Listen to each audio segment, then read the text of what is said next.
Okay, well, welcome back to RSM 499.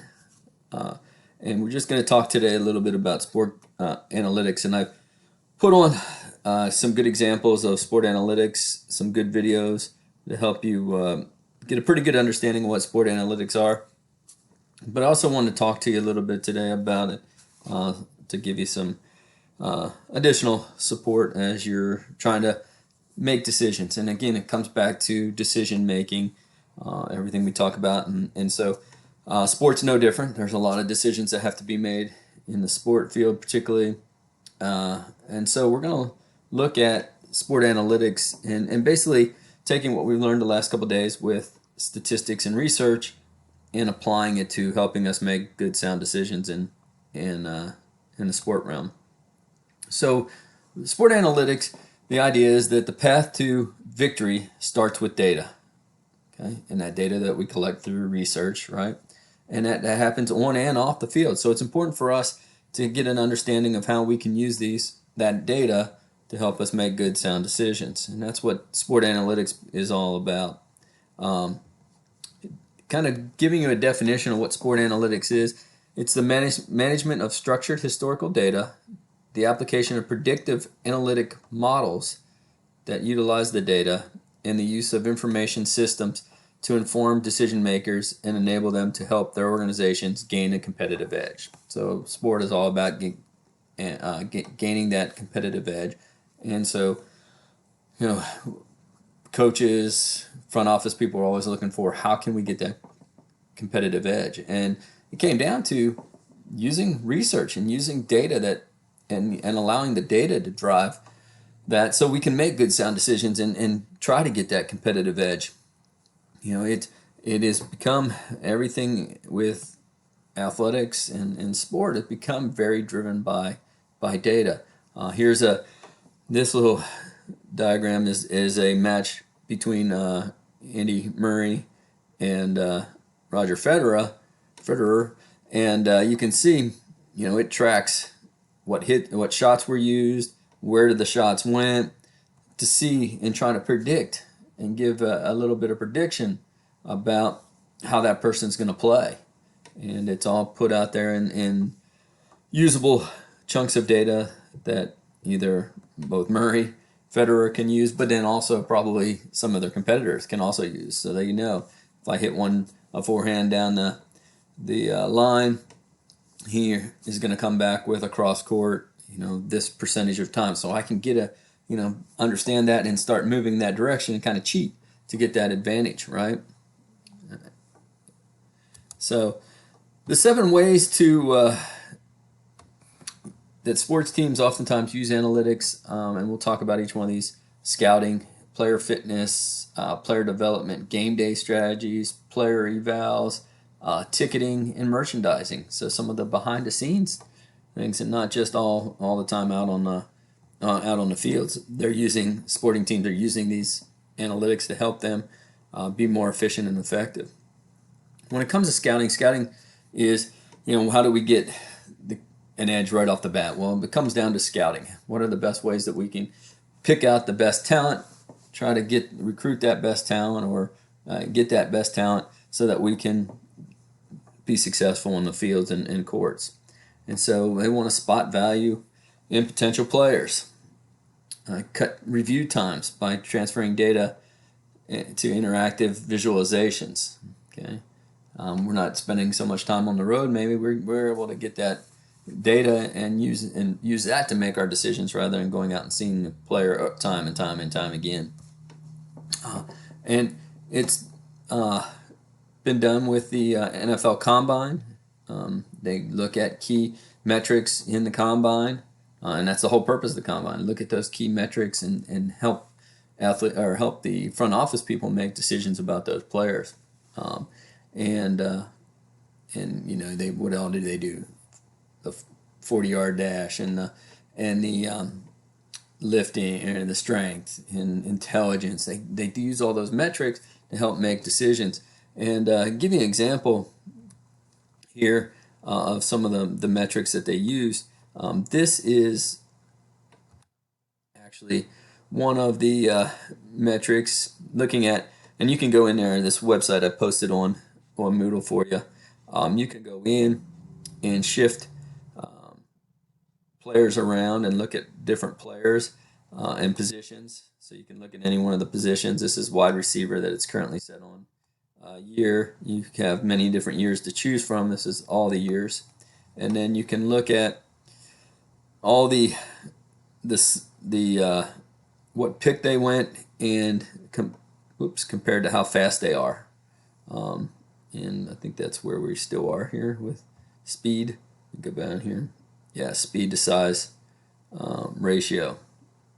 Okay, so this is the number of pick, and this is how big and fast that individual is. And you can see like Calvin Johnson's an outlier. I mean, he, 77 inches, what that's 6'7", and he weighed 239 pounds, and he ran a 4.35.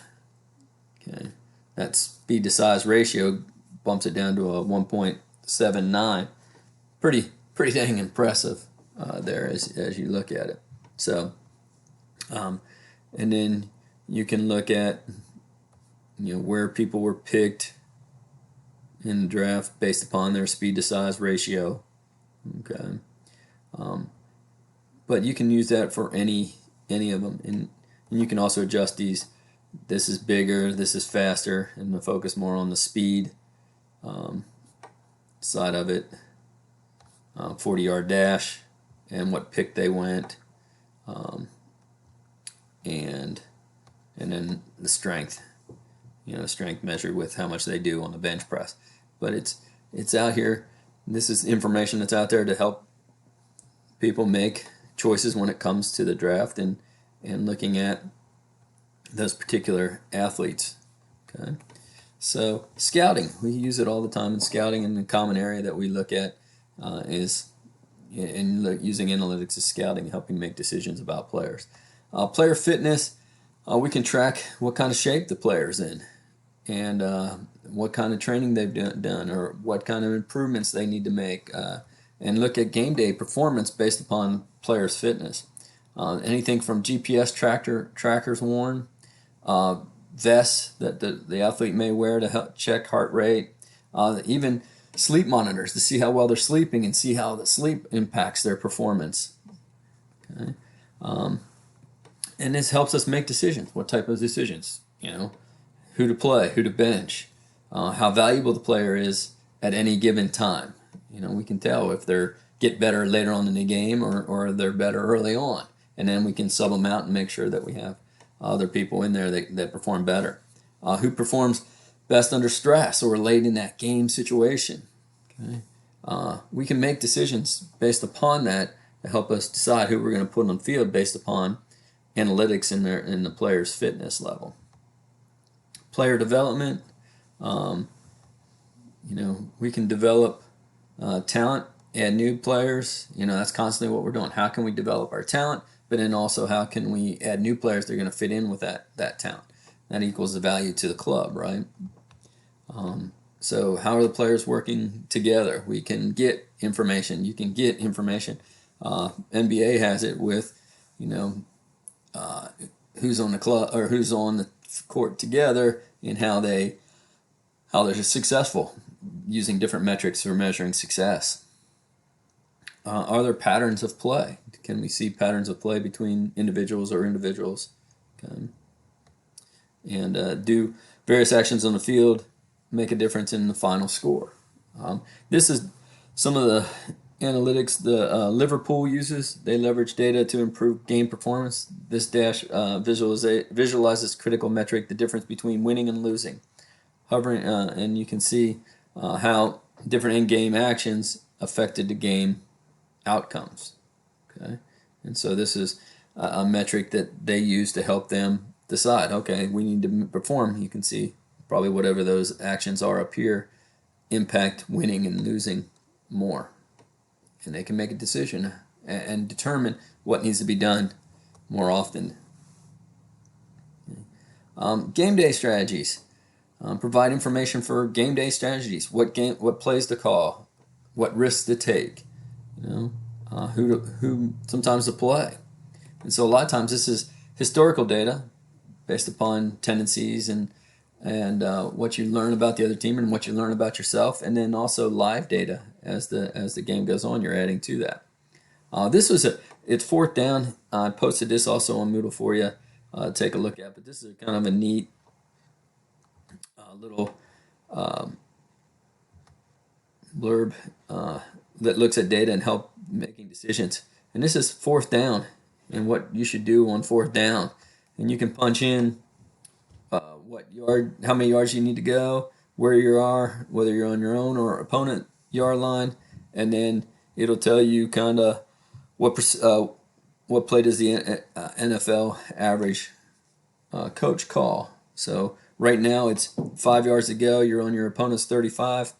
33% of them kick field goals, 44% go for it, and 23% punt. Okay. And this is during the whole game. You can look up fourth quarter and you make adjustments and see how that affects it. You can look at how it affects what team you're coaching and what they have a tendency to do. So it's all, again, metrics that are used to help make decisions for the game day. Should we go for it or not go for it? And you can look at comparisons there. And you can also, like I said, pick up trends on your other team and what they like to do, and they're also doing it on you, what you like to do and what your tendency is to take risk and how successful you are at it.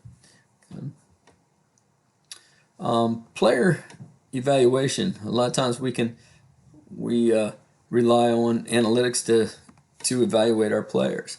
How's a player performing compared to last year? How they last week, yesterday? We can always break it down and get comparisons and get an understanding of how players are playing and who's hot, who's not. Are there trends that are being emerging? Sometimes they're not always good trends, so do we need to address them? Do we need to make changes or and make adjustments to that individual to help them be more successful? And you can also make those game day decisions, who to play and who not to play. This is Ike Davis. Ike played between 2010 2016. He played with mainly the Mets. The picture I could find was with the Yankees. And one of the things you'll see, analytics with that particular player. This is This is the whiff percentage. And so 2010, you can see, and he was a left-handed hitter. This is from the catcher's view. So he's standing over here. The blue is not as successful hitting the ball or missing the ball, the whiff. Here, a little bit more whiffs there, missing the swing, not hitting the ball. And so you can see that he does better on the inside and upper inside to lower and down the middle. Lower down the middle, he's not as successful. Outside pitches, he's not as successful unless they're up high. And you can get that information based upon looking at this. And again, you got a whole mess of other things: the weighted on base or batting average. You can get batting average versus left and right. All different statistics, analytics that we can look at to help us make a decision and help bring this to his attention of here's what you're doing, here's where you're going to be more successful, and here's where you're not going to be as successful. So I'm going to give you the word of the day. The word is but, B-U-T, and I'm going to go into the next video. I'll give you the next word also for the day. This is the fourth and fifth words, or fourth and fifth day of words, and so today is but, B-U-T, and we'll finish up with